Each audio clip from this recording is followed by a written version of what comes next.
Good morning everyone and welcome to the class. Today we will be starting geography, the first chapter in geography, and the name of the chapter is resources. The whole chapter is about the resources. So first of all, you must know the meaning of resources. What do we mean by resource? क्या होता है resource? Resource, we can say that anything which can be used to satisfy a need is called resource. Like this marker, it is a resource because it for me it is a resource. For a teacher it is a resource because because I am teaching you with the help of this marker. In the absence of this marker, I will face problem in teaching you. So it is very much useful for me. It is very much useful for me because it is I am using it to do my work. In the absence of this marker, I will not be able to teach. I can teach without marker also, I can teach, but there will be difference in the teaching. I will not be able to write anything on the board. I will have to only explain you everything orally. So this is useful for me. So it is a resource for me, for the human kind also. Everyone, हर कुछ हर किसी के लिए ज़रूरी हो नहीं, ऐसा ज़रूरी नहीं है, बट अगर कोई भी चीज़ हमारे किसी भी नीड को सेटिस्फाई कर रहा है तो वो हमारे लिए एक रिसोर्स है. This board is also resource for me, है ना. This duster is also resource for me. The mobile phone which we use, ये तो बहुत बड़ी बड़ी चीज़ें. You just think of, you look around yourself, अपनी चारों तरफ आप देखो, and what you find that there are so many things everything which we find around us, it is useful for us. We use it in some or the other way. Like हमारे water है, we drink water when we feel thirsty. We cannot live without water. Then the electricity we use. Through this electricity, the lights are there, है ना. So we cannot do without electricity. It is also a resource for us. The vehicle we use like the motor car or the bicycle, the cycle rickshaw, the aeroplane, bus, everything is a resource. And the book you study, everything is a resource. जो भी चीज़ जिसको भी हम use कर रहे हैं, जिस किसी भी चीज़ में यूटिलिटी है, उसको हम रिसोर्स कहते हैं. यूटिलिटी मीन्स जिस चीज़ में कुछ यूज़ है, which is useful for us, nothing which has utility, उसी को हम रिसोर्स कहते हैं, है ना. So what is resource? Resource anything which can be used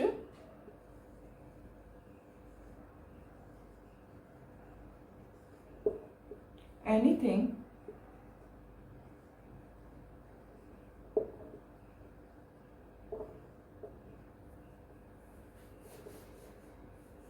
which can be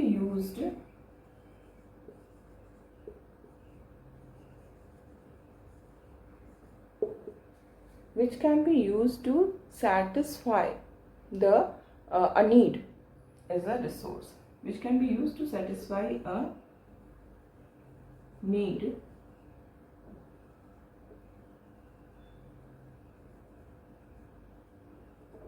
as a resource. Okay, now we have seen कि resource का मतलब यही हो रहा है जिस चीज़ में utility है, उसी को हम रिसोर्स कहते हैं. Now we see that resource have one more element. एक तो उसमें यूटिलिटी, उसकी कुछ ना कुछ यूटिलिटी होनी चाहिए. दूसरी चीज जो यूटिलिटी जो रिसोर्स के लिए इम्पॉर्टेंट एक उसका एलिमेंट है, that is value. What do you mean by value? Value से हम क्या मीन करते हैं? हाँ, वैल्यू का मतलब ये होता है कि उसकी कुछ इम्पोर्टेंस होना चाहिए और उसका कुछ कई बार हम वैल्यू को कॉस्ट से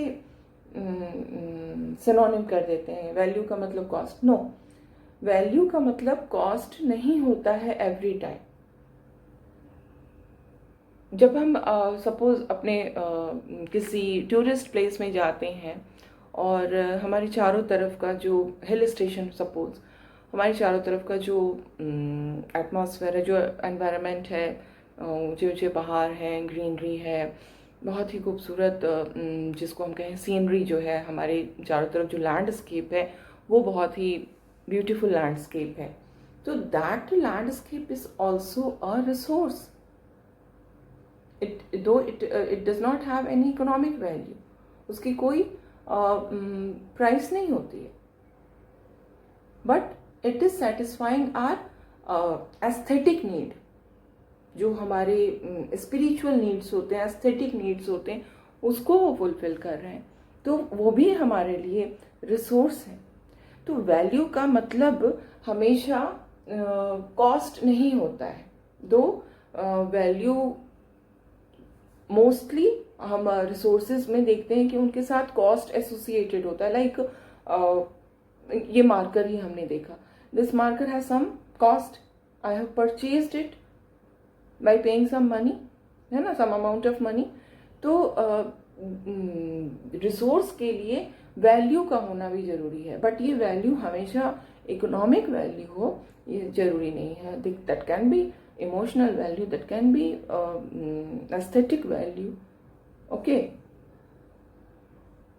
And it also happens that some resources may become economically valuable with time. Earlier it was not economically valuable, but with the passage of time the thing became economically valuable.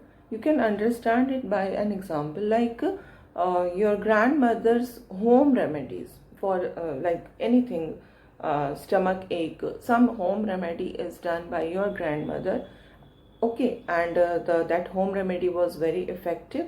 So at that time it has no economic value, है ना. जब आपके घर में आपकी grandmother जो भी घर में अवेलेबल चीज़ें हैं उससे आपके स्टमक एक को सही कर दे रही हैं, रेमेडी उसकी होम रेमेडी हो जा रही है, तो एट दैट टाइम जो भी आपको होम रेमेडी में मिल रहा है घर की चीज़ बना करके, वो उसकी कोई इकोनॉमिक वैल्यू नहीं है ना.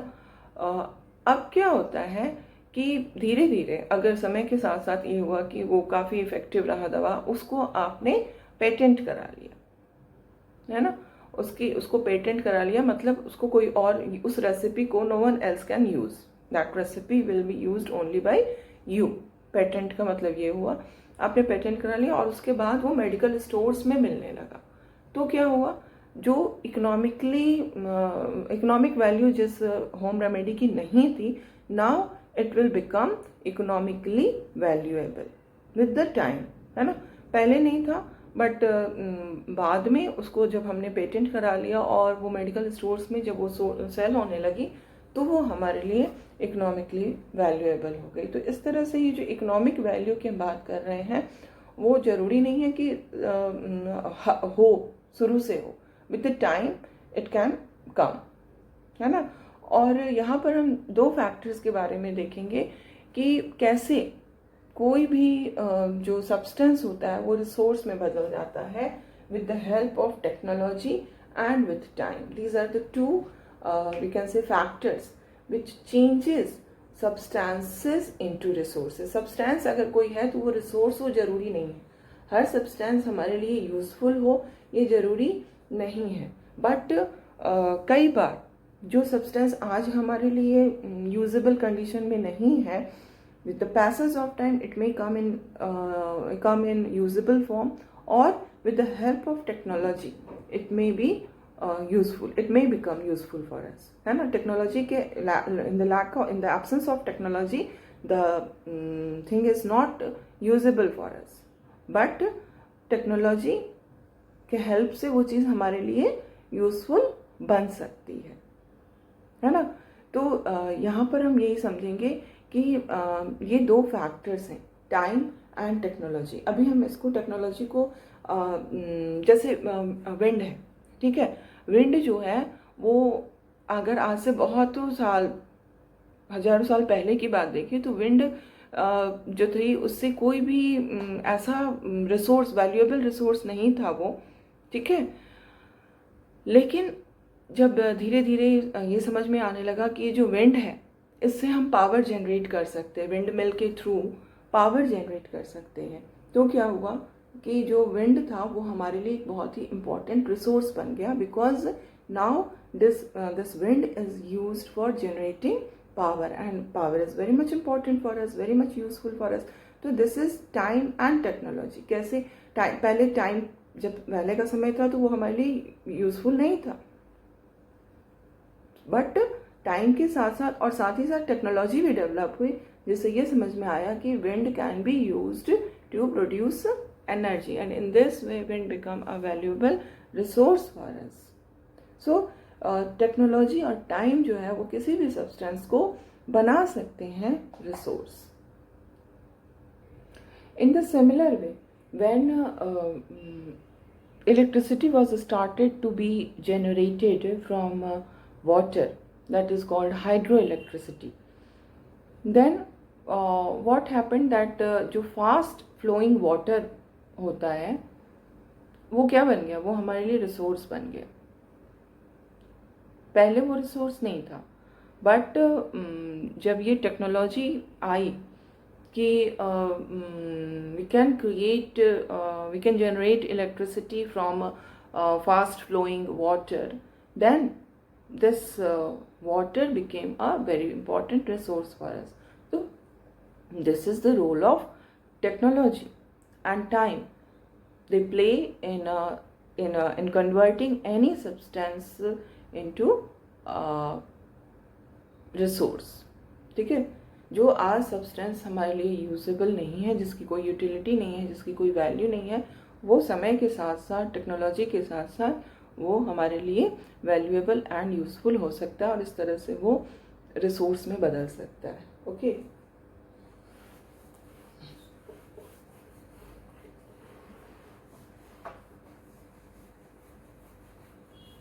So this is important for you.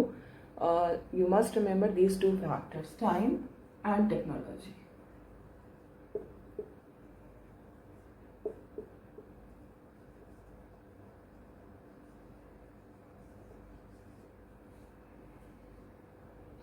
And now we will see one more thing, like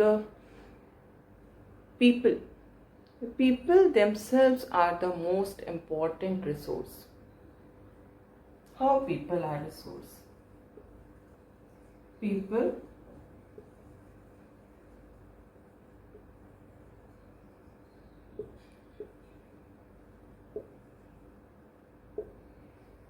people themselves are the most important resource.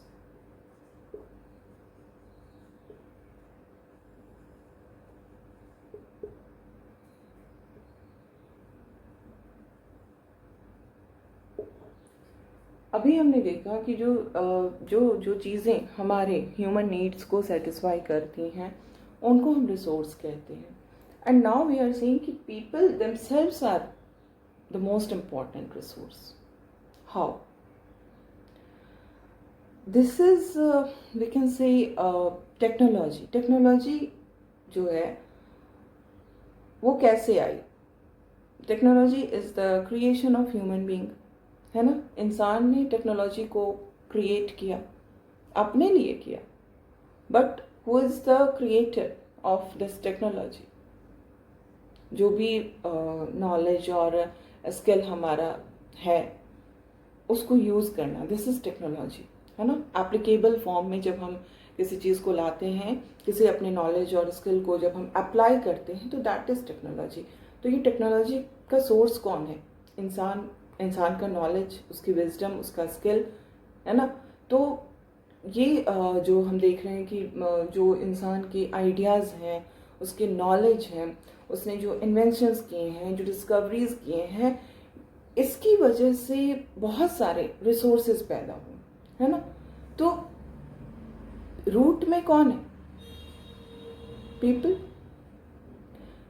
अगर लोगों के पास ये नॉलेज नहीं होता, ये आइडियाज़ नहीं होते, वो इन्वेंशंस नहीं करते, डिस्कवरीज नहीं करते, तो क्या होता? आगे बहुत सारी जो चीज़ें हैं वो ऐसे ही पड़ी रहती, रिसोर्स वो बन ही नहीं पाती। एक छोटा सा इन्वेंशन हुआ, व्हील। व्हील का इन्वेंशन किसने किया? इंसान ने ही किया। And this invention of wheel led to the development of so many modes of transport. इस व्हील से ही सारा कुछ आगे बढ़ा. That was the starting. And who started this? We, the common, the people, है ना. तो इस कारण से हम people को रिसोर्स कह रहे हैं, क्योंकि ये जो लोग हैं, जो इंसान है, वो अपने दिमाग को यूज़ करके चीज़ों को यूजेबल फॉर्म में लाता है, नई नई चीज़ों का इन्वेंशन करता है ना. फायर के बारे में अगर हम प्रिमिटिव मैन को देखें, तो जब फायर के बारे में पता चला, मतलब इन्वेंशन ऑफ फायर जब हुआ, तो फिर लोग कुकिंग करने लगे, है ना. तो इसी को हम कहते हैं कि ह्यूमन जो है वो खुद ही सबसे बड़ा रिसोर्स है. बिकॉज अगर टेक्नोलॉजी जो है उसकी वजह से सब्सटेंसेस रिसोर्स बन रहे हैं, तो टेक्नोलॉजी का रीज़न कौन है? इंसान है, ठीक है. तो इसका यही मतलब है. This is important sentence. People themselves are the most important resource. How can you say this? ये क्वेश्चन हो सकता है, बहुत ही अच्छा क्वेश्चन है.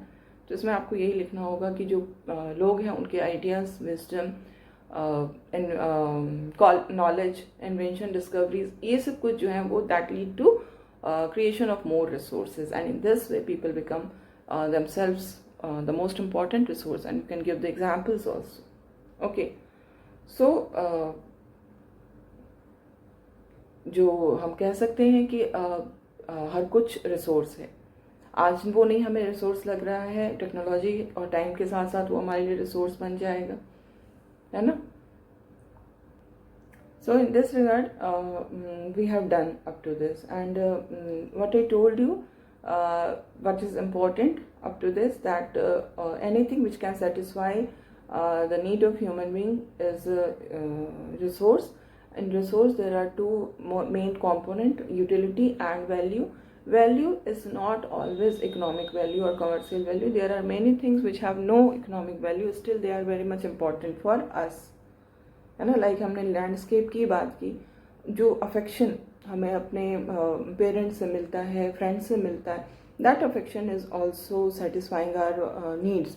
तो that is also a resource, but this resource has no economic value और कॉमर्शियल वैल्यू, है ना. तो वैल्यूज इकोनॉमिक वैल्यू हो भी सकता है, नहीं भी हो सकता, but here in this under this chapter under geography, we are going to consider those resources which have economic value or commercial value. And we have also seen कि time और technology जो होते हैं वो किसी भी substance को resource में change कर सकते हैं, है ना. And we have also seen कि कैसे लोग, people जो हैं वो resource होते हैं. Now we come to the new topic, and that is types of resources. जो different types of resources हैं हमारे सामने, हम उनको डिस्कस करेंगे. Okay.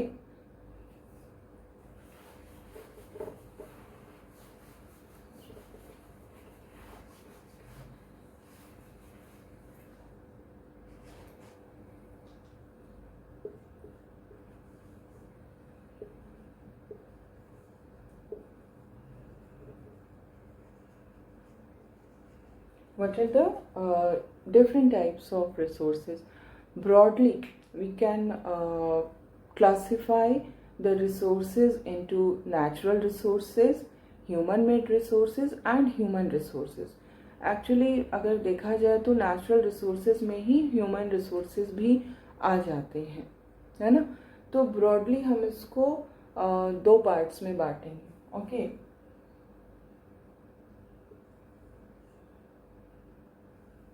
resources are of two types, natural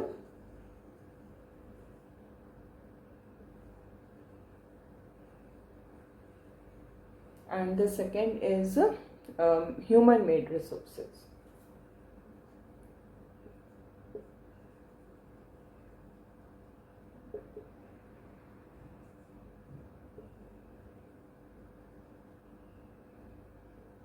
Natural resources are those resources which are drawn from nature, है ना. And there is no need of much modification किया जा रहा है, किया जाता है. ऐसा नहीं कि डायरेक्टली किसी भी चीज़ को हम नेचर से लेकर यूज़ कर सकते हैं. There will be modification, but बहुत ज़्यादा मॉडिफिकेशन जहाँ पर नहीं होता है उसको हम नेचुरल रिसोर्स कहते हैं. ठीक है, जैसे जो एयर है, that is type of natural resource. फिर वाटर जो रिवर्स में है, लेक्स में है, that is a natural resource, है ना. सॉइल है, मिनरल्स है, all are natural resources because we are drawing it from nature. ये नेचर में अवेलेबल है और हम नेचर से ही इसको यूज़ कर रहे हैं. और ये हमारे नेचर ने हमें दिया है जिसको कि हम डायरेक्टली यूज़ करते हैं, मतलब विदाउट एनी मॉडिफिकेशन. एयर जो है that is used without any modification. River water को भी हम यूज़ करते हैं, but we can not use it for the purpose of drinking. अगर ड्रिंकिंग के लिए हमें इसको यूज़ करना होता है तो मॉडिफिकेशन की ज़रूरत होती है. तो इस तरह से जो मिनरल्स हैं, सॉइल है, सॉइल में भी हम कोई मॉडिफिकेशन उसमें भी कहा जा सकता है. जब हम उसमें फर्टिलाइजर्स यूज़ करते हैं तो that is a kind of modification, but बहुत ज़्यादा मॉडिफिकेशन तो बिल्कुल भी नहीं इसको कहा जाएगा. तो ये सारे जो हैं वो नेचुरल रिसोर्सेज में आते हैं. ठीक है, और कई बार हमें टेक्नोलॉजी की भी नीड पड़ती है ताकि हम किसी नेचुरल रिसोर्स जो है उसको अच्छे से ज़्यादा बेस्ट पॉसिबल वे में हम उसको यूज़ कर पाएँ. तो उसके लिए कई बार हमें किसी तरह के टूल्स की ज़रूरत पड़ती है, टेक्नोलॉजी की भी ज़रूरत पड़ती है. ठीक है, तो this is about natural resources, and now we will see that natural resources can also be categorized in two categories. The first is renewable and the second is non-renewable. Okay, so this can also be of two types, renewable and the second is non.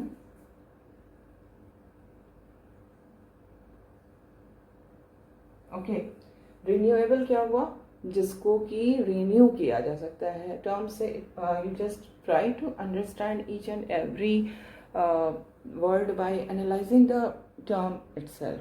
Renewable, जिसको कि फिर से, new नया, बनाया जा सकता है, renewable. Okay, जो कि बहुत जल्दी, इसमें एक टर्म आपको लगाना, सोचना, समझना होगा. रिन्यूएबल, वो उन रिन्यूएबल रिसोर्सेज में उनको रखेंगे जो कि तुरंत रिन्यू हो जाते हैं. या replenish is also a term which is used in place of renewable. ठीक है, रिप्लेनिश का मतलब भी वही होता है जो रिन्यू का होता है. रिप्लेनिश हो जाता है, फिर से भर जाता है, खत्म हुआ फिर से भर जाता है, खत्म हुआ फिर से भर जाता है. This is renewable. ठीक है, तो इस तरह के जो रिसोर्सेज होते हैं जो जल्दी क्विकली रिन्यू हो जाते हैं या रिप्लेनिश हो जाते हैं, उनको हम कहते हैं renewable source of renewable resources. अब इस रिन्यूएबल रिसोर्सेज में भी हम देखें कि कुछ जो होते हैं वो अनलिमिटेड होते हैं. लाइक सोलर है, सन है. सन की जो सन से जो हमें एनर्जी मिलती है that is called solar energy. Wind से जो एनर्जी मिलती है दैट इज़ अनलिमिटेड. इसका कोई लिमिट नहीं है. हालांकि अगर रिन्यूएबल रिसोर्सेज जैसे वाटर भी है that is also renewable. Soil है, फॉरेस्ट है, ये सारे रिन्यूएबल हैं, है ना। वाटर हम यूज़ करते हैं, फिर से जो वाटर साइकिल के थ्रू वो वाटर जो है वो फिर से एनवायरनमेंट में मिल जाती है ना। You know about water cycle.